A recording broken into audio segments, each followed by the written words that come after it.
কে আপন কে পর মইরা তো দেখে কবরে নিয়ে যাওয়ার মানুষগুলা একটাও দুশমন ছিল না, সবগুলা আপন মানুষটাই নিয়ে যাচ্ছে কবরে।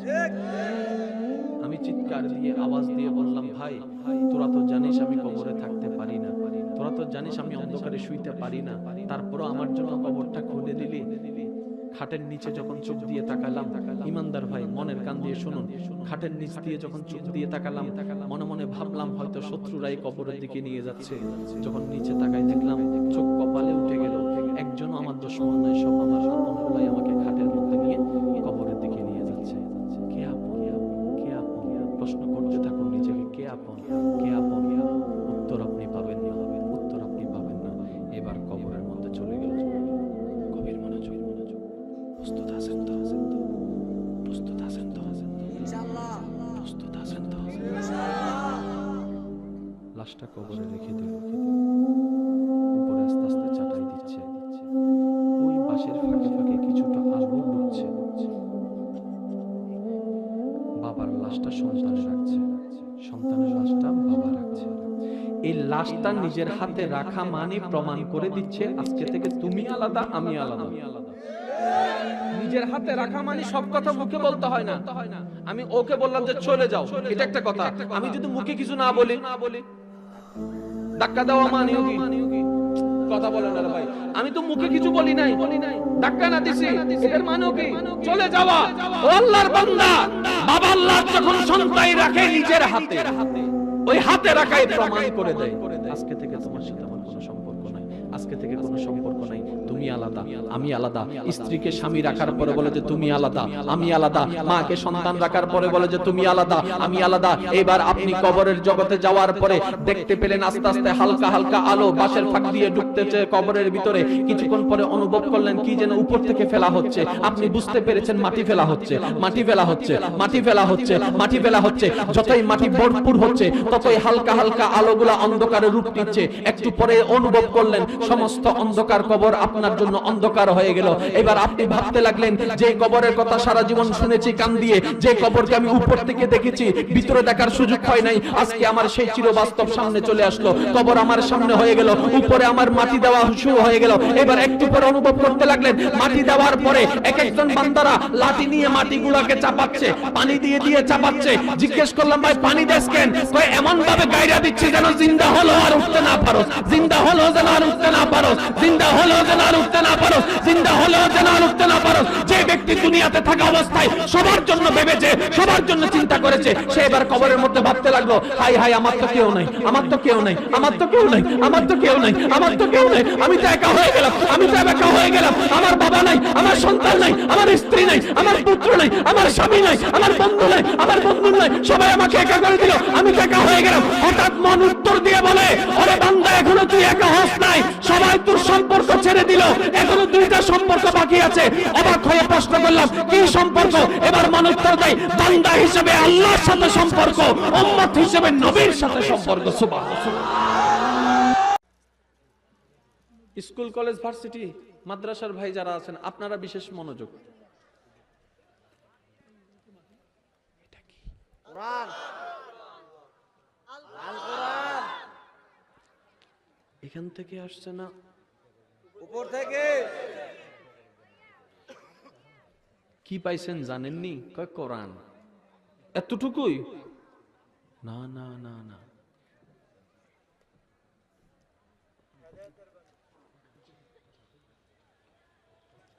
আমি যেদিকে নিয়ে যেতে চাচ্ছি আপনাদেরকে যাইতে পারবেন তো ইনশাআল্লাহ? ইনশাআল্লাহ। আজকে আমি ঠান্ডায় ঠান্ডায় বলবো, আপনারা ঠান্ডায় ঠান্ডায় শুনতে রাজি আছেন তো? একটু দেখেন কি দেখছেন? আয়াত দেখছি। আমি বলি না, আর একটু প্রেম নিয়ে দেখেন না, মোহাব্বত নিয়ে দেখেন না। কি দেখছেন? আরবি হরফ দেখছি। আমি বলি যে না, আর একটু ভালোবেসে দেখেন না। হঠাৎ করে একজনে বলছে আমার আল্লাহর কালাম দেখছি, আমার আল্লাহর কালাম দেখছি। আমি বললাম ভাই আরেকটু গভীরভাবে বলো। তখন সেই উত্তর দেয় কোনো একটা দিন জমিনের উপরে আসমানের নিচে আমার আল্লাহ আমার নবীর কাছে পাঠিয়েছেন এমন বাণীগুলো আজকে আমি নিজের চোখে দেখছি, নিজের চোখে দেখছি, নিজের চোখে দেখছি।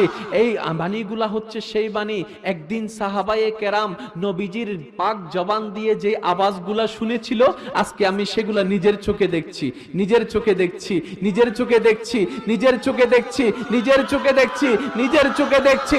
আশেক যখন আশেকের চোখ দিয়ে অন্তরের মোহাব্বত লাগিয়ে যখন কোরআনটা খুলতে লাগলো, প্রতিটা পারায় পারায়, প্রতিটা পৃষ্ঠায় পৃষ্ঠায়, এইবার সে আর আয়াত দেখে না, এইবার সে আর হরফ দেখে না, এইবার সে আর জের জবর দেখে না, আজকে সে অন্যভাবে দেখা শুরু করলো। আমরা জিজ্ঞেস করলাম, ভাই তুমি কি দেখো? বলে যে এতদিন তো দেখেছি কোরআন খুলেছি সওয়াবের জন্য, সওয়াবের জন্য। আজকে আমি সওয়াবের জন্য খুলি নাই, আজকে আমি আমার আল্লাহর সাথে কথা বলার জন্য কোরআন খুলেছি। সুবহান আল্লাহু আকবার।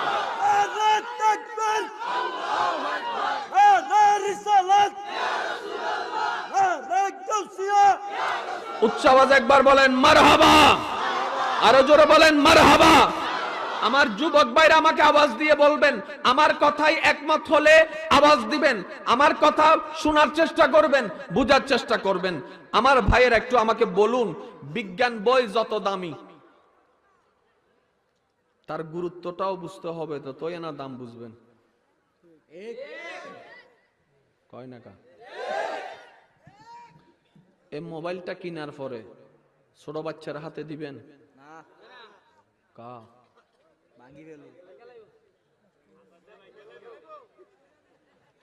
যেদিন দাম শিখছে, দামটা বুঝছে, মোবাইলটা পকেট থেকে বাইর করতে যাই যদি কোন রকম স্লিপ হয়,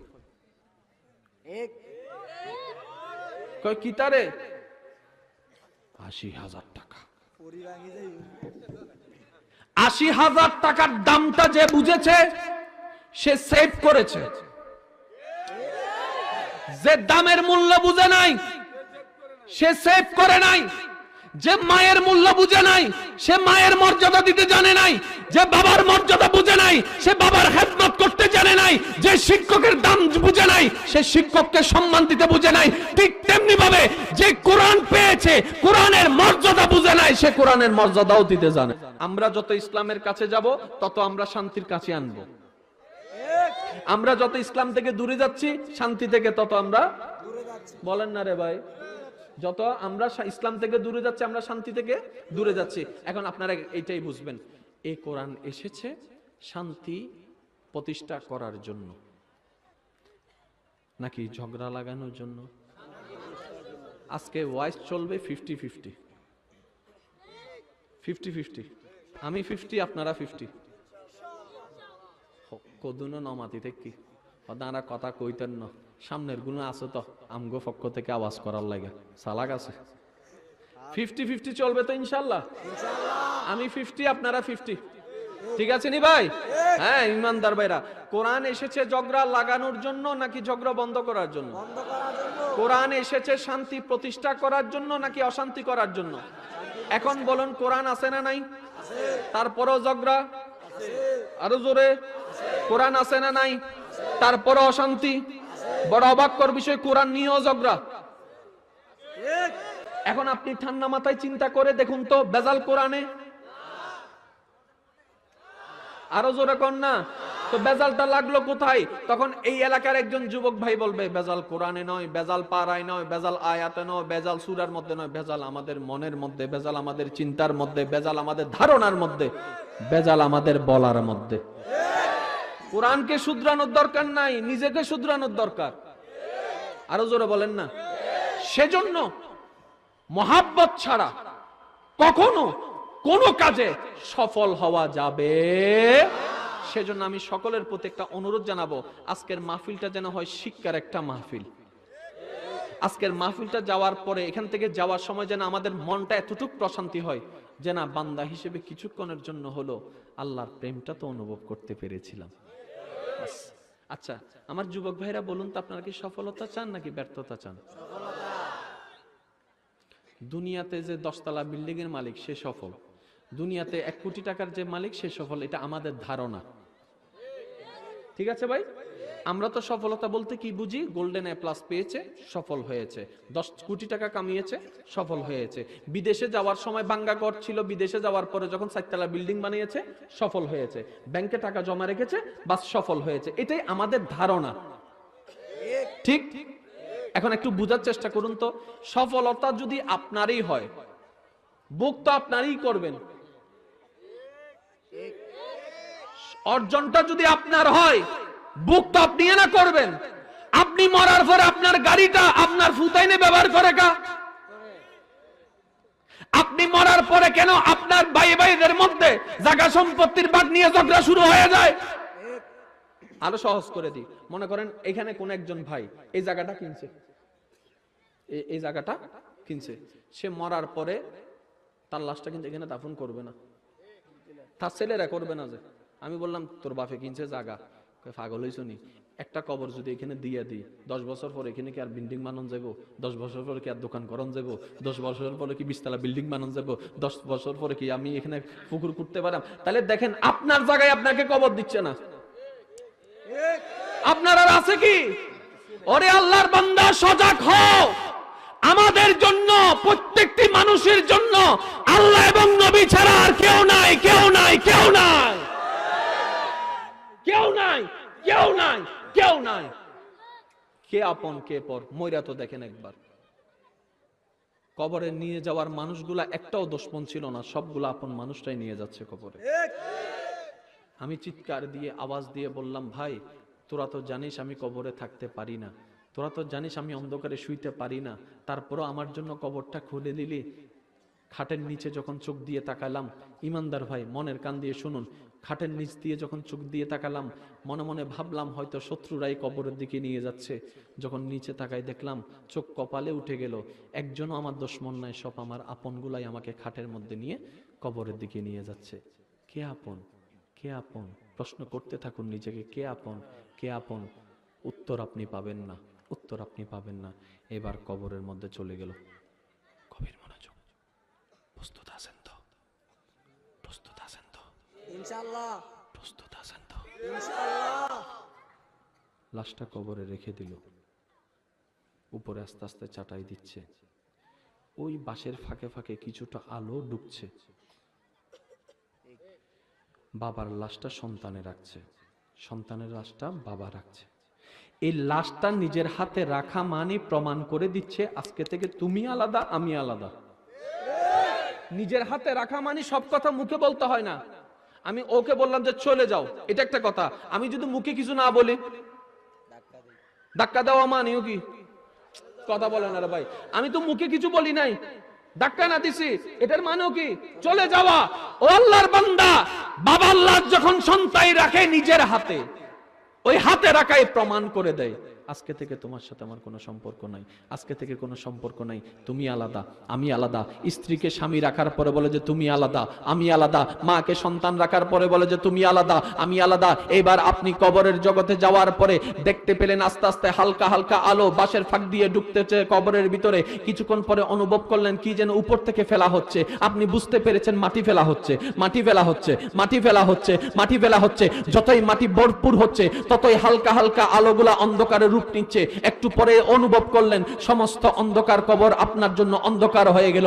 এবার আপনি ভাবতে লাগলেন যে কবরের কথা সারা জীবন শুনেছি কান দিয়ে, যে কবরকে আমি উপর থেকে দেখেছি, ভিতরে দেখার সুযোগ হয় নাই, আজকে আমার সেই চিরবাস্তব সামনে চলে আসলো। কবর আমার সামনে হয়ে গেল, উপরে আমার মাটি দেওয়া শুরু হয়ে গেল। এবার একটু পরে অনুভব করতে লাগলেন মাটি দেওয়ার পরে এক একজন বান্দারা লাঠি নিয়ে মাটিগুলোকে চাপাচ্ছে, পানি দিয়ে দিয়ে চাপাচ্ছে। জিজ্ঞেস করলাম ভাই পানি দেস কেন? কয় এমন ভাবে গায়রা দিচ্ছে যেন জিন্দা হলো আর উঠতে না পারোস, জিন্দা হলো যেন আর উঠতে না পারোস, জিন্দা হলো যেন আর উঠতে না পারোস, জিন্দা হলো যেন আর উঠতে না পারোস। যে ব্যক্তি দুনিয়াতে থাকা অবস্থায় সবার জন্য ভেবেছে, সবার জন্য চিন্তা করেছে, সে এবার কবরের মধ্যে ভাবতে লাগলো হাই হাই আমার তো কেউ নাই, আমার তো কেউ নাই, আমার তো কেউ নাই, আমার তো কেউ নাই, আমার তো কেউ নাই, আমি তো একা হয়ে গেলাম, আমি তো একা হয়ে গেলাম। আমার বাবা নাই, আমার সন্তান নাই, আমার স্ত্রী নাই, আমার পুত্র নাই, আমার স্বামী নাই, আমার বন্ধু নাই, আমার বন্ধু নাই, সবাই আমাকে একা করে দিল, আমি তো একা হয়ে গেলাম। হঠাৎ মন উত্তর দিয়ে বলে ওরে বান্দা এখনো তুই একা হস নাই, সবাই তোর সম্পর্ক ছেড়ে দিল, এখনো দুইটা সম্পর্ক বাকি আছে।